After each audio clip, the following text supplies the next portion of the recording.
Saturn and Mars return to the galactic headquarters. They're tattered and worn out.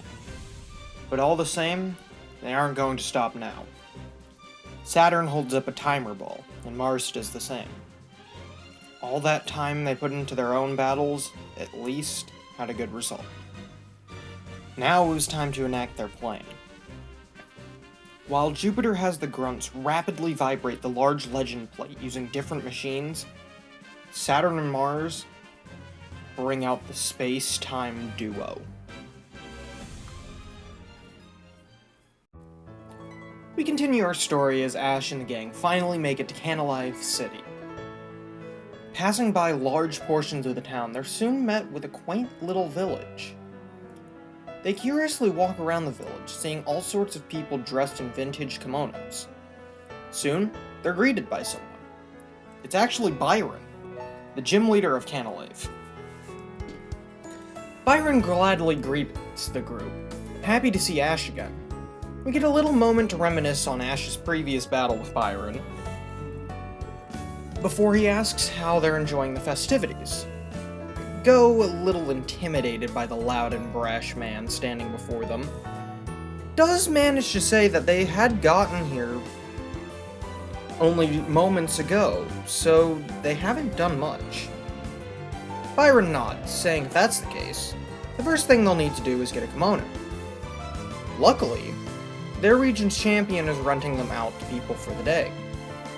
Byron mentioned Cynthia was actually looking for Ash, saying his son Rourke had gotten in touch with her for some archaeological help. Byron's not sure what it is, but if Ash found something that not even Rourke knew what it was, it must be quite the old and rare find. Ash doesn't recall what it is at first, but then realizes what he's talking about. He takes out the black stone he and Scyther had found long ago. Byron looks at it for a moment. Not even he knows what it is. He says it looks familiar to something he'd heard about before, but he isn't sure. However, he says if anyone would know, it's Cynthia. So with that, Byron points them in the direction of the building Cynthia is supposed to be working in. They go inside the large building, only to find not Cynthia, but another face from Ash's past. Much to his surprise, he's been reunited with Dawn. The two talk for a while, and after Ash introduces Dawn to Goh and Chloe, Dawn explains that she was asked by Cynthia herself to help out. This isn't the first time Cynthia has invited Dawn to something, as Dawn was in the Univers region for a while because of Cynthia.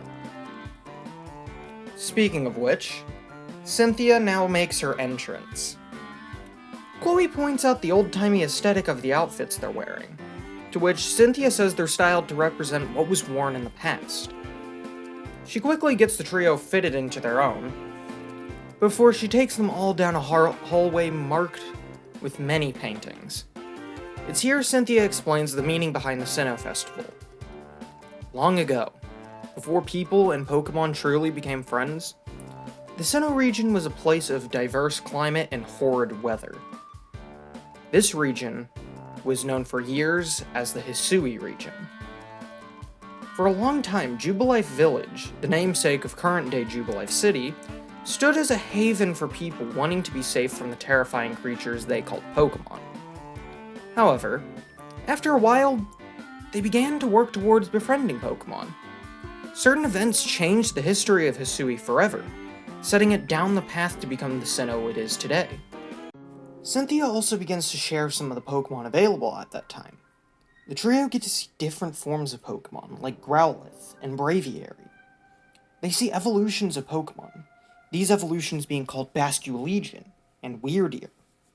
Pikachu actually begins to mimic the appearances of these Pokemon, much like it has with other Pokemon they've met in the past.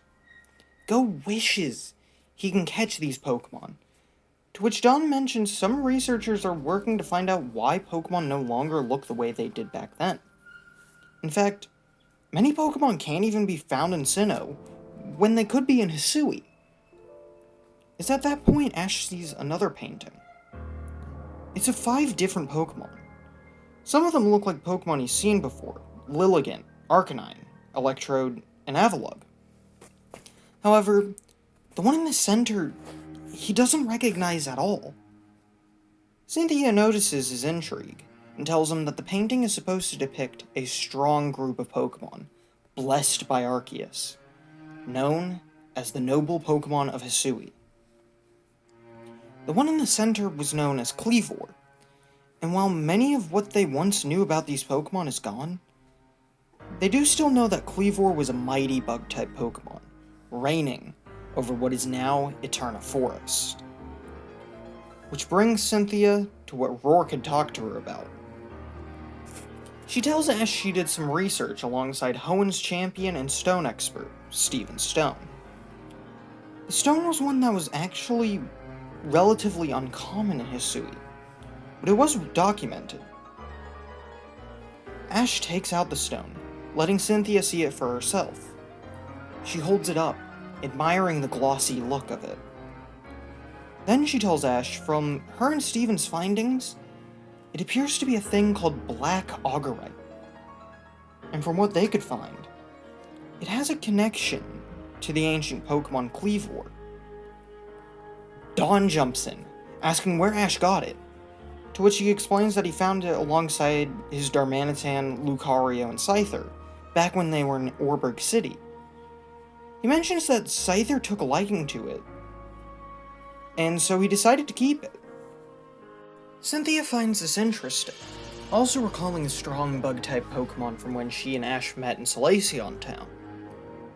She'll have to keep that in mind.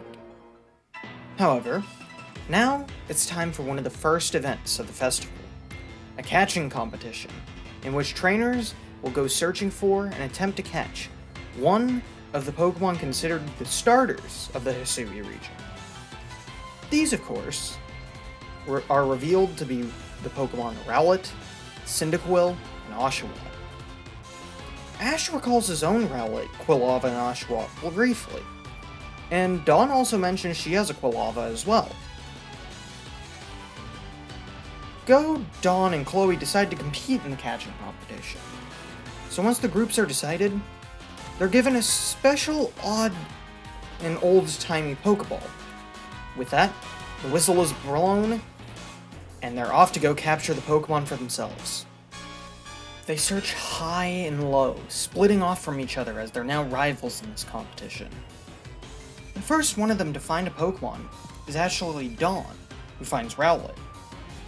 Wanting to win in a stylish, contest performance-like way, she brings out Pachirisu and Mamoswine in order to use their Ice Chandelier technique to hit it. Rowlet is bowled over by the attack, and Dawn gets the chance to throw her Pokeball, and manages to capture Rowlet. The next to find a Pokemon is actually Goh.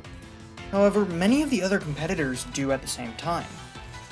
They all try to battle for Cyndaquil, but in the end, Goh comes out on top, thanks to Urshifu, knocking each back.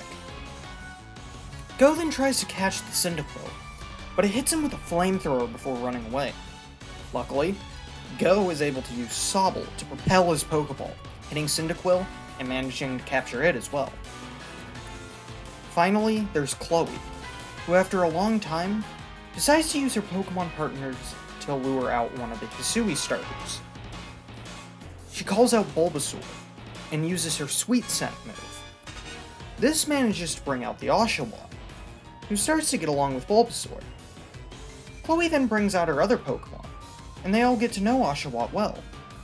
After a while, Chloe asks if Oshawott would like to join them, and possibly keep playing together, to which Oshawott agrees. So yeah, Chloe catches herself an Oshawott.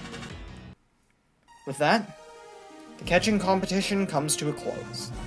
Our three heroes who have managed to capture these starter Pokemon, as a prize, they do get to keep them. Which actually means Chloe has a full team now, vastly different from her in-canon counterpart. They also receive some books Cynthia had written on Hisui's history, from what she's been able to learn. Ash congratulates them on this. However, they don't have time to rest, as Ash has to get to the stadium they have set up for his match. Once they all arrive, Ash finds out who his opponents will be. The duo of the strongest gym leader in Sinnoh, Volkner, and the fiery Elite Four member, Flint. The two are currently ranked 54th and 35th, respectively, while Ash is ranked 50th, exactly, after his battle with Jimmy. He gets up onto the battlefield, where he finds who is selected as his teammate. Ranked 43rd in the Ultra class, Rinto steps onto the field. He and Ash reconnect briefly, before the two speak to Volkner and Flint. Volkner's glad to be battling Ash once again. However, he's very interested in Rinto as a trainer, who he's only heard of due to his many battles against other trainers in the World Championships. Flint also admits to hearing how both have been doing well, and is very curious to see how the two will battle and work together. The battle is called a multi-battle, and each trainer can only use 2 Pokemon in this double battle setting. So with that, they each choose their Pokemon, with Volkner and Flint sending in Luxray and Magmortar. Ash and Rinto call in Tyranitar and Garchomp. The battle begins off fiercely, with Flint and Volkner gaining an immediate advantage. Even though the Sandstorm benefits Ash and Rinto, Flint and Volkner have been battling side by side since they were children. If anything, they might be the most terrifying tag team the two could have ever faced. The strategies on their side are strong as well, Volkner setting up electric terrain to weaken Garchomp's ground moves. Ash does get a stealth rock up, but after the long battle, Flint and Volkner end up tag teaming him, with Flint switching out to Infernape, using a combo of Iron Tail and Close Combat. Ash calls back Tyranitar, apologizing that he couldn't get another win together. However, now with only one Pokemon left, he decides to send in Pikachu. Immediately, Volkner decides to weaken the two by having Luxray Snarl, lowering the special attack of both Pikachu and Garchomp. This doesn't bother Rinto much though, as he calls for an outrage, locking Garchomp in combat with Flint's Infernape. Infernape gets some good hits in, but takes damage as Rinto reveals Garchomp's ability to be Rough Skin. Pikachu and Luxray then begin to battle. However, this only helps Ash in developing a strategy. Volkner does show off more of what he can do, using Rising Voltage, a move Ash has never seen before. However, Ash gets Pikachu onto a piece of debris, which once hit by the Rising Voltage, launches Pikachu into the air. Ash then fires off Electro Web, capturing Luxray, before using Quick Attack to spring off of the debris, and increasing Pikachu's power as it lands an Iron Tail. With that, Luxray is knocked out, but not too long afterwards, Flint takes out Rinto's Garchomp, switching back into Magmortar. Rinto sighs before bringing in his ace Pokemon, Gallade. Volkner decides to bring out a Pokemon he hasn't used against Ash before, and brings in his first ever Pokemon, Raichu. The Sandstorm disappears, meaning the only remaining factors on the field are Stealth Rock and Electric Terrain. Flint decides to get some quick damage on Gallade and Pikachu, as he tries to go for Heat Wave with Magmortar. However, Rinto and Gallade are faster, using Rock Slide to hit both Raichu and Magmortar. Magmortar flinches from this, which allows Rinto to then have Gallade take it out with a Psycho Cut. With that loss on Flint's side of things, Infernape returns to the field. With each trainer using their aces, the battle gets more and more fierce. Infernape quickly manages to get the advantage on the two by battling up close with hard-hitting elemental punches and close combat, while Raichu is able to provide ranged support with Thunder and Focus Blast. Even after Rinto Mega Evolves Gallade, the two are still struggling against this dynamic duo. The announcer even mentions how this terrifying team has apparently been battling for years, referencing Flint and Volkner's past together. Ash decides that he needs to put everything into one attack. His best option for that is a Z move, but he can't take the time to launch it off with the onslaught that Volkner and Flint are giving him in Rinto. Ash turns to Rinto, asking him if he can hold off Volkner and Flint for a moment, but Rinto says no. They're going to need to come up with a strategy. Luckily, Ash has something. He tells Rento to have Gallade use Rock Slide around it and Infernape. Rento raises an eyebrow, but does as he's asked. The rocks fall, forming a wall around the two fighting types. Rento realizes what this means. For the time being, it breaks up Raichu and Infernape. Before Raichu can break through the rocks, Pikachu hits it with a quick attack. The two electric mice begin to battle ferociously, while Gallade and Infernape fight simultaneously. With this battle now being a split match, Volkner and Flint can't use their team work to put back against Ash and Rento. Finally, Ash's Pikachu knocks Raichu closer to the wall, ensnaring it in an Electro web. Ash and Pikachu then prepare the Z move. They fire off a 10 million volt Thunderbolt against Raichu, breaking the rocks and pushing Raichu into Infernape. The powerful move hits both Pokemon because of this, and Gallade is almost caught up in the attack as well. However, the Z move does decide the battle, as Flint and Volkner are defeated. Ash collapses, relieved by this outcome. He and Rento check their rankings. Ash is happy to find himself now ranked at 44. It's not a drastic change, but it's still a welcome increase. Rento, on the other hand, sighs, his rank being 41. His rank did increase, but he seemed to have been hoping for it to grow a little more. Rento tells Ash he hopes they'll battle against each other at some point, as he's been getting more and more reasons to want to defeat Ash after each of their encounters. The two then go over to thank Flint and Volkner for the battle. The gym leader and the Elite Four member congratulate them on the hard-fought fight. A little shocked, the two managed to beat them in the end. Flint mentions that he was hoping to get closer to fighting Cynthia and Leon in the Masters 8. But there's still time for him to make it there. If anything, this battle has gotten him more fired up than ever, so he immediately goes off to train. Volkner chuckles, saying he better follow. Flint's going to want to make sure his defensive abilities are just as potent, so he'll need someone to test that. Volkner tells Ash and Rento that the two of them seem to be good rivals as well, and he hopes to see great things from them. With that, Volkner leaves. With the crowd cheering over the battle's result, Ash turns to Rento. Before he can say anything, Rento tells Ash that he and each one of his Pokemon he's seen Ash use have huge potential. He hopes Ash doesn't let that go to waste. He tells Ash he'll be training hard, and when they meet again, he'll be the one to win. Ash is a little surprised by this reaction of Rento's. But still, he nods, telling Rento he's not going to lose to anyone. Rento turns away, and the two both think about the people they're aiming to beat. The Masters 8 was their goal. Steven, Cynthia, and of course, Leon. That was who they were aiming to meet. Ash reunites with Goh, Chloe, Dawn, and Cynthia. Each of them congratulate him on another win in the Ultra class. They begin talking about what else they could do during this festival, when suddenly, Pikachu gets a strange feeling.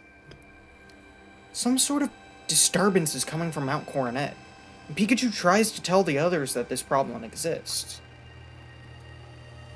Back at Galactic HQ, the first phase of their plan is already underway.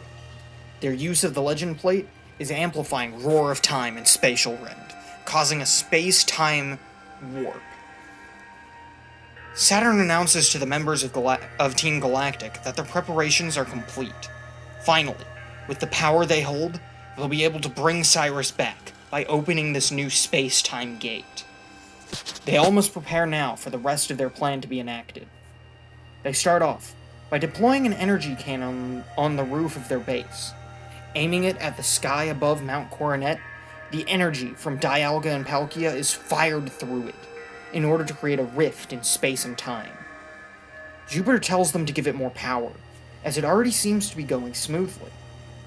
Saturn and Mars nod, taking out the 2 items they had found before capturing the legendary duo. These are the Adamant Crystal and Lustrous Globe. With these 2 items, they try and boost the power of Dialga and Palkia. But something goes wrong. The energy from the 2 items, and the legend plates exuding energy from being hit by both Roar of Time and Spatial Rend constantly, goes haywire. The HQ explodes in a fiery inferno. Luckily, no one is too badly harmed. However, the balls that had held Dialga and Palkia are destroyed. 3 commanders of Team Galactic can only watch as Dialga and Palkia fly off, battling each other in the air as they begin to climb Mount Coronet. The Adamant Crystal and Lustrous Globe are gone now, possibly taken by the legends. However, they then notice Dialga and Palkia are beginning to change. They look up, seeing the rift beginning to form. Even still, the thing they needed this whole time was going well. We cut back to our main group, who after hearing reports that some Pokemon near Mount Coronet were acting up and becoming more aggressive, decided to split up.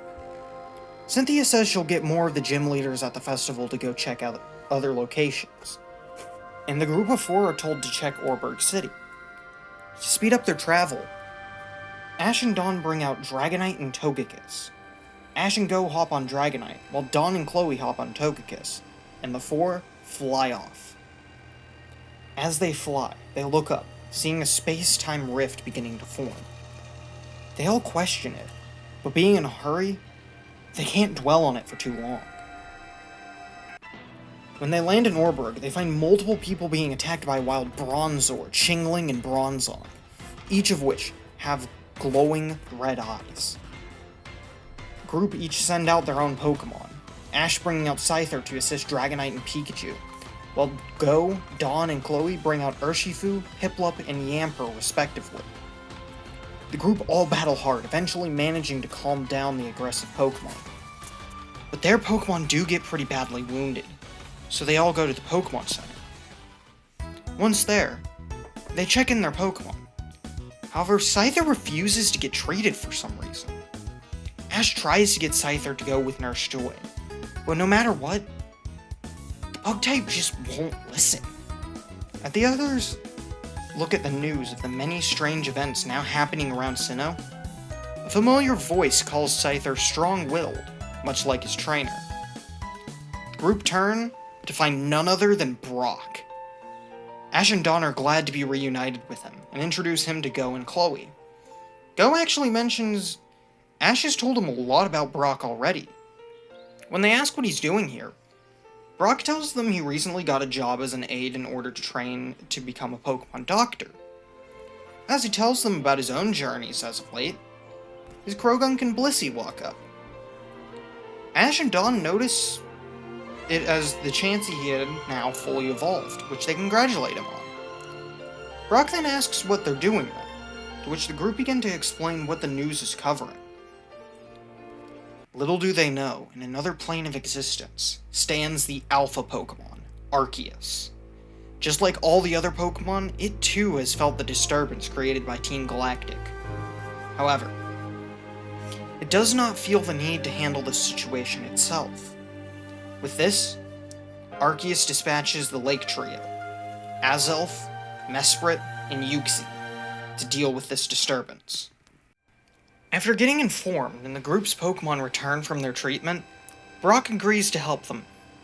Just then, the news informs our heroes that a strange, Cerise energy reading is coming from Mount Coronet, showing that rift in space-time slowly growing bigger. Pulsing energy comes from the summit.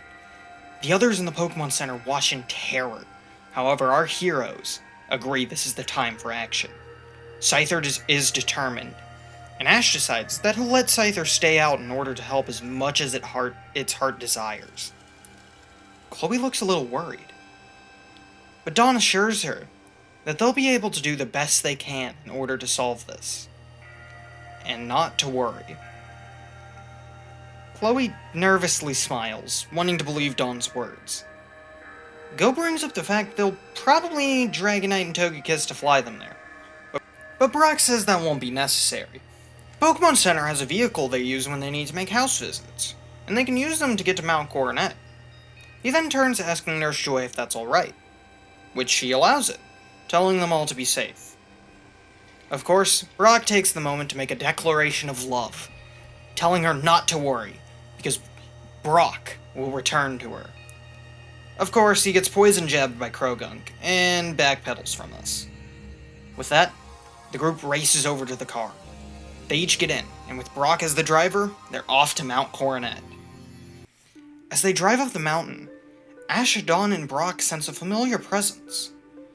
3 figures briefly appear, these being Azelf, Mesprit, and Yuxi. The 3 recognize them in this brief amount of time, and assume the Lake Trio are here to aid in stopping the space-time rift as well. Just as they're about to get to the summit, the car is hit out of nowhere by multiple air cutters. The car is stopped, badly damaged, and the group get out. Several Team Galactic grunts approach, with a flock of Golbat at their command. Go and Chloe are confused, and the original Diamond and Pearl trio have to quickly explain who Team Galactic are. Of course, Go gets angry, as Team Galactic seems to be just another bad group, like Team Rocket. He really wants to take them down, and immediately sends out Grotle and Cinderace to take on the Golbat. Brock tells the others that he'll stay behind and handle the grunts with Go. The rest of them should go on ahead. Ash, Dawn, and Chloe agree, heading up the mountain. The grunts try to stop them, but Brock sends out Sudowoodo and Blissey to attack with Fan Attack and Mega Punch. Just as he and Go are able to take out the grunts, more show up to slow them down. Just then, Yuxi appears before Brock and Go, deciding to aid them in the fight. Higher up on the mountain, the trio of Ash, Dawn, and Chloe are once again stopped. However, this time, it's by Mars and Jupiter. The 2 call upon their Purugly and Skuntank to deal with them, and immediately, Dawn brings in Mamoswine and Rowlet. She tells Ash and Chloe to go ahead, as she'll take on the 2 commanders. The 2 agree and begin to run away while Dawn holds back the commanders. Yet, after running for a while, Chloe stops, turning around to see Dawn quickly being overtaken. Chloe begins to worry, thinking Dawn might not be able to handle both herself. However, Chloe doesn't think she'd be of any help to her. Ash calls back to her, telling her if she wants to stay with Dawn, she can, but she needs to decide here and now. Chloe looks between the 2, and after seeing Dawn still hanging in there as a powerful trainer, Chloe's compelled to join and fight by her side. Ash smiles, while Chloe turns back to run to aid Dawn. She calls back to Ash, telling him to be safe. Ash assures her that he will, and runs up the mountain. As Chloe calls out Eevee and Yamper, Mesprit appears in front of her. Mesprit uses Swift, while Chloe has Yamper Spark, while Eevee copying with Copycat. The 3 attacks hit, pushing back Skuntank and Purugly from Dawn's Pokemon. She's surprised to see Chloe and Mesprit, but as the 2 join Dawn's side, she thanks them. Frustrated, Jupiter snaps, and multiple Team Galactic grunts emerge from hiding, joining in on the battle. Ash and Scyther race to the top of Mount Coronet. In the distance, they can see Spirapillar. However, from the ground, a Toxicroak appears, stopping him in his tracks. Saturn appears from behind a rock, and congratulates Ash for making it this far. Ash tells Saturn that Team Galactic needs to stop this right now. Saturn disagrees, saying that while Dialga and Palkia going berserk wasn't expected, the space-time rift is still forming, so they won't stop until Cyrus returns to them. Ash is about to call out one of his other Pokemon, but Scyther steps up. Ash asks Scyther if it's sure, to which it nods, and so, a battle begins. Scyther's attacks hit hard, especially after a Swords Dance setup. However, despite this, Toxicroak is able to resist X-Scissor and Close Combat, being a Poison and Fighting type. The 2 Pokemon clash X-Scissors, before Toxicroak hits Scyther in the eyes with Sludge Bomb.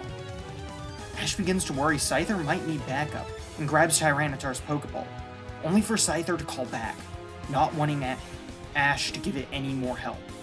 This is Scyther's battle, and Scyther's battle alone. Toxicroak keeps attacking Scyther, but no matter what, the bug type won't back down. Even after multiple sludge bombs result in Scyther being poisoned, it continues to fight with determination. However, after a powerful Dark Pulse, Scyther is thrown back, colliding into Ash and causing the two to slam into a nearby boulder. Toxicroak approaches on Saturn's command, but Azelf appears, using Psychic to hold Toxicroak back. Scyther and Ash try to get up, and Scyther notices that the Black Augurite has dropped from Ash's pocket. Back with the horde of grunts, Goh and Brock are managing to hold their own. But it's as if every time they beat a grunt, more show up. Blissey has been managing to take hits and heal itself, but Sudowoodo gets knocked out. Brock calls Sudowoodo back, bringing out his Comfey he got in Alola. He has Comfey use Leech Seed, but while it captures a Bronzor in a Leech Seed, it's quickly taken out by multiple Golbat using Venoshock. Brock sighs, as Comfey really hadn't had much battle experience with him. So that was all he could do. The grunts start to shift their focus off Brock and Goh, now specifically targeting Uxie, knowing that the Light Guardian could potentially stop their plans. Uxie gets bombarded with multiple attacks before Goh calls in Galarian Slowking to defend it. Slowking battles hard, but still the constantly attacking grunts makes it difficult. That's when a Garchomp flies in. It lands, firing off a Scale Shot at the aerial Pokemon. Cynthia walks up, thanking them for holding back Team Galactic. The gym leaders and Flint are handling the rampaging Pokemon around Sinnoh, so she was able to make it. She tells them to go with Uxie up to the Spear Pillar. However, Brock says he's not going to leave someone like her behind. He tells Goh to take Uxie and meet up with the others. Goh nods, calling back his Pokemon except Cinderace. He then brings out Urshifu for some more raw power. With that, he and Uxie take off up the Mount Coronet. Any grunts that try to attack them are blown back quickly by Cinderace and Urshifu, before they realize the bigger problem they'll have to face. Cynthia takes out another Pokeball, calling out a Kammo to join Garchomp in battle. Brock decides it's time for him to go on the offensive as well, bringing out his partner, Steelix. With that, he rips off his shirt and Mega Evolves the Steel Snake. The Galactic grunts gulp, seeing just how much trouble they're in now. Back with Dawn and Chloe, they've managed to take down the extra grunts. The two commanders are still fighting fit though, having used their grunts' Pokemon as shields to take attacks for them. Goh finds them, having Cinderace use Pyro Ball, while Urshifu lands a Focus Punch. The two commander Pokemon are knocked back, but they aren't out of the battle. However, now with 8 Pokemon against 2, the commanders decide the least they can do is take out Mesprit and Uxie. They try to attack, only for Mamoswine to block the two before freezing them with an Ice Fang. Urshifu comes in, knocking out Perugly with a Wicked Blow. The two Lake Guardians use Swift, which Eevee copies, and the 3 attacks hit the immobilized Skuntank. Dawn's newly caught Rowlet also gets a hit in with Leafage. The combination of attacks all hit, taking down Mars's and Jupiter's Pokemon once and for all. With this, 3 immediately decide to go up with Ash, as they're sure he's made it to Spear Pillar by now. However, Jupiter laughs, saying if he made it there, then he'd be facing off against Saturn right now.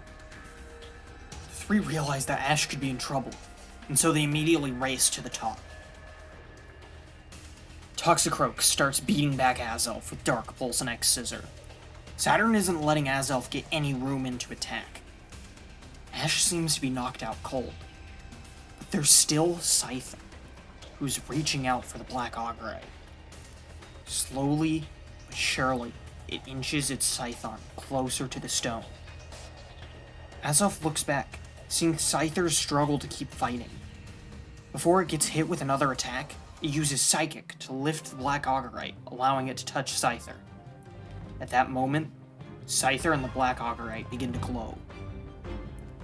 From a blinding light that can be seen by Goh, Chloe, and Dawn, Scyther emerges.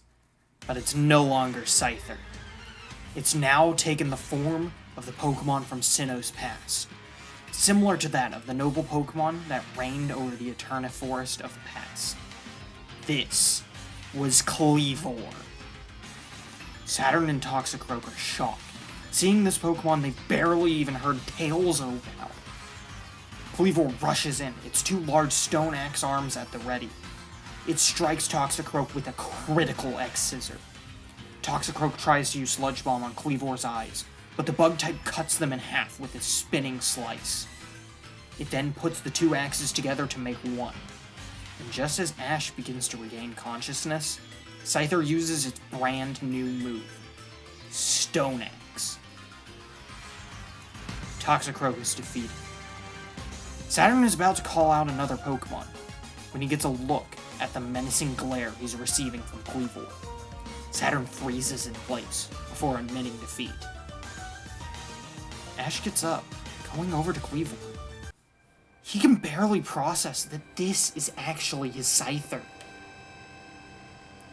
When Goh, Chloe, and Dawn get there, they don't even recognize it at all. It's only after a while that they can fully come to terms with the fact that Scyther had evolved into what the noble Pokemon in the days of Hisui was. Still, they can't hang on this for too long. As soon they hear two roars coming from Spear Pillar. Arriving on the scene, they witness the clash of what looks to be Dialga and Palkia. However, they look very different from normal. Still, the world begins to be affected like how it was when the two appeared in Diamond and Pearl. The sky becomes dark and filled with multicolored hexagonal shapes that flow from Spear Pillar as the two clash. Our heroes can only watch on, unsure of whether they can fight it or not. Ash and Dawn are the first to step up, saying they've stopped Dialga and Palkia before, and they have the help of the late Guardians. Goh and Chloe, on the other hand, are very skeptical. What are they supposed to do against what seem to be the most powerful versions of Dialga and Palkia? Still, Goh looks over to see that Cinderace and Urshifu are ready for anything. He's dumbstruck by the fact that two Pokemon are willing to battle these powerful legendaries of space and time.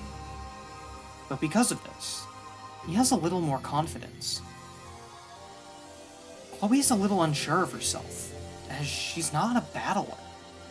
However, the group ultimately decide that they must do the best they can in order to stop this problem before it gets worse. The groups send out their entire teams, and the battle begins. Ash's Pokemon combine their attacks, Marshtomp and Thwackey working together. Pikachu and Dragonite, along with Tyranitar, work together, as Pikachu flies on Dragonite, getting in close for its own attacks, while Tyranitar provides support with Sandstream, chipping away at Palkia, and Fire Blast continuously hit Dialga. The only one who isn't combining attacks with Ash's Pokemon is Kleavor, who keeps getting knocked away by the two legends of time and space as they clash against each other. Soon, Cynthia and Brock join the group, appearing after Brock's Mega Steelix digs up to Spear Pillar. The two join the fight, but aren't able to do enough. Even the late Guardians are having trouble stopping the two from fighting. Suddenly, the distortions caused by the two legends become worse. More holes in time and space begin to rip open throughout the world, but especially in Sinnoh. Some of their Pokemon also begin de-evolving. Urshifu, who had been hitting the hardest when it came to up-close attacks, becomes Cubfu, making it much weaker in power. Steelix loses his Mega Evolved state as it reverts to Onix, and Cynthia's Garchomp becomes Gabite, before becoming Gibble. Dragonite becomes Dragonair in mid-flight, causing her and Pikachu to fall back onto the ground with her wings now no longer being in the same place. Pikachu also de-evolves alongside Tyranitar, becoming Pichu and Pupitar respectively, Pupitar, and also returns to being Larvitar.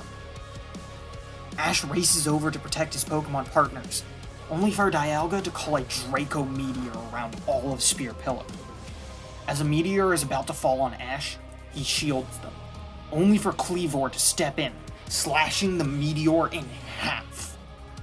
The Lake Guardians attempt to restrain Dialga and Palkia, however they are struck with the Draco Meteor, causing them to lose their focus on their psychic restraints. Ash looks around, seeing more and more members of their team becoming weaker as they become de-evolved versions of themselves. The only one who hasn't just yet is Kleavor, who keeps trying to attack. Ash tries to get Kleavor to stop, but he won't. It's too determined to stop this battle, knowing it's what Ash wants. The group try and figure out what to do, and Chloe asks if the Lake Trio can send their feelings to Dialga and Palkia to get them to stop. Cynthia says that could be possible as they are the beings of willpower, emotion, and wisdom. However, she doesn't know if that will be enough. So Brock suggests that they send their emotions out to Arceus as well. The group agree with this, and try the plan.